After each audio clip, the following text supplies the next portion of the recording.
Terdapat dua objektif bagi poster ini. Yang pertama, poster ini bertujuan untuk memberikan pengajaran kepada masyarakat tentang bahayanya HIV.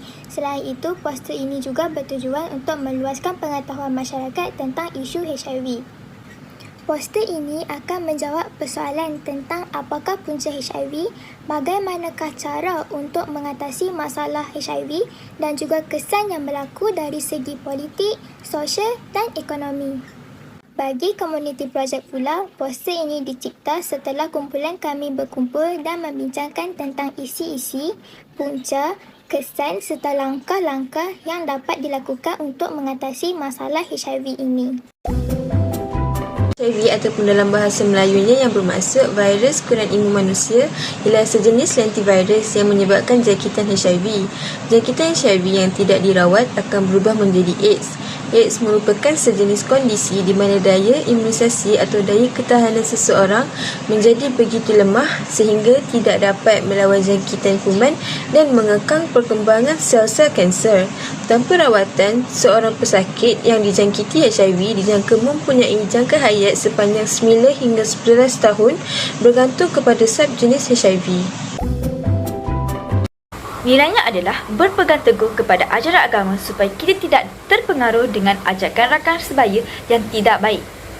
Seterusnya, sentiasa berfikir beratus kali sebelum membuat sesuatu keputusan yang boleh menghancurkan masa depan kita.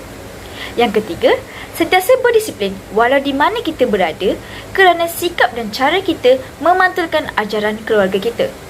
Yang terakhir, mempunyai jati diri yang kuat juga penting supaya kita tahu matlamat hidup kita dan tidak terikut-ikut dengan ajakan yang tidak patut. Saya akan menerangkan tanda-tanda awal HIV. Gejala awal HIV adalah sangat ringan sehingga kita tidak dapat mengetahui bahawa seseorang itu telah menghidap HIV. Antara gejala awal ialah demam ringan yang disertai dengan simptom-simptom yang lain seperti sukar bernafas dan juga sakit tekak. Keadaan ini menunjukkan bahawa virus itu telah memasuki aliran darah dan juga melemahkan sistem pertahanan tubuh badan penghidap. Yang kedua adalah keletihan. Keletihan dapat terjadi kerana virus telah memasuki tubuh dan menyerang sel-sel tubuh badan yang sihat. Yang ketiga adalah muncul ruam di kawasan kemaluan. Berbagai jenis ruam di kawasan kemaluan yang telah dikenali dengan penyakit yang menular melalui aktiviti seksual. Assalamualaikum warahmatullahi wabarakatuh. Hari ini saya akan membincangkan tentang punca HIV dari segi individu, sosial dan juga politik. Dari segi individu, kurangnya pengetahuan tentang penularan HIV ini menjadi punca utama penyebaran HIV dalam kalangan masyarakat. Dari segi sosial pula, penghubungan seks tanpa ada perlindungan menjadi punca utama penularan HIV dan juga penyebaran daripada ibu yang menghidap HIV kepada anaknya dari segi menyusu ataupun semasa kehamilan. Dari segi politik pula, penyalahgunaan alkohol dan juga penindahan kepada seks rambang penindahan kepada seks cyber sex menjadi punca utama penyebaran HIV. Juga yang terakhir adalah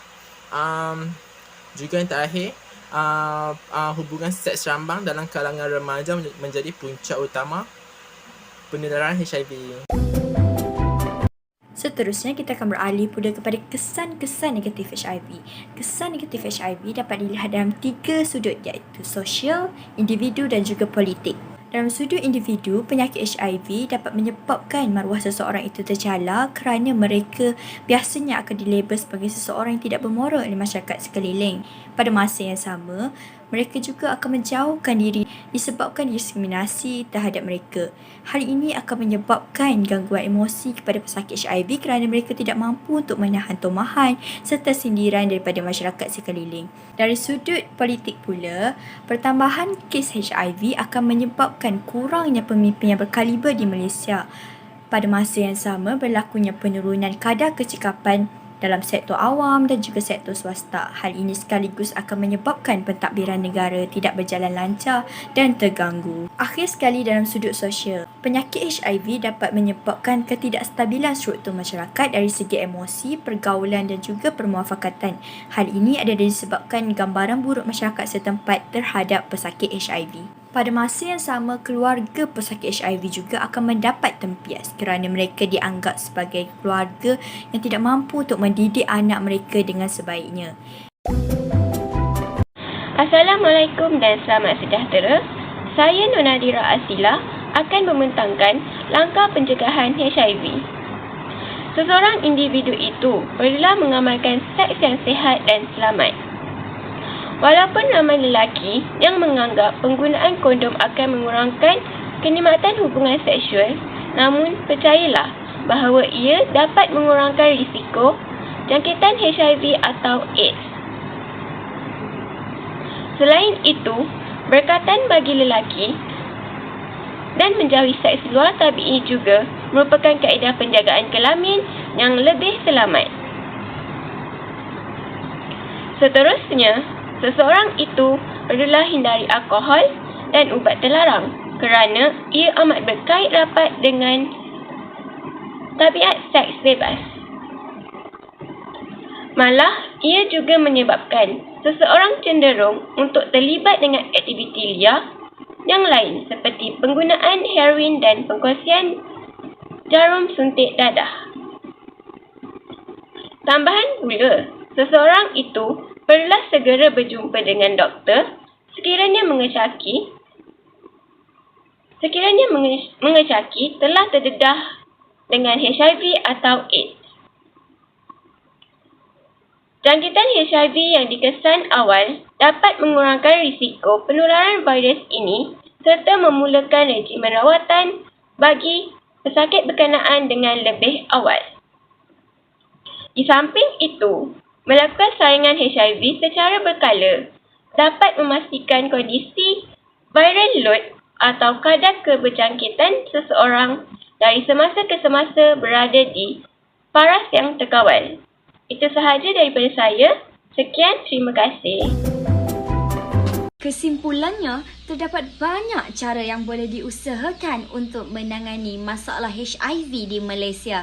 Tindakan melawan penyakit ini secara holistik oleh semua pihak akan menyumbang kepada penurunan kes ini serta melahirkan negara yang bebas dari HIV.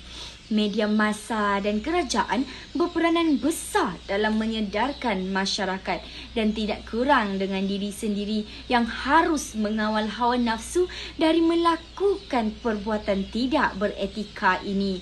Janganlah kita berfikiran jumud kerana sesal dahulu pendapatan, sesal kemudian tidak berguna. Setiap masyarakat haruslah berganding bahu bagai aur dengan tebing dengan mematuhi segala arahan yang telah diberikan oleh pihak kerajaan supaya HIV ini dapat dikurangkan. Akhir kalam, marilah kita sama-sama mencegah HIV dari terus tersebar di seluruh dunia termasuk negara Malaysia, negara tercinta. Sekian, terima kasih.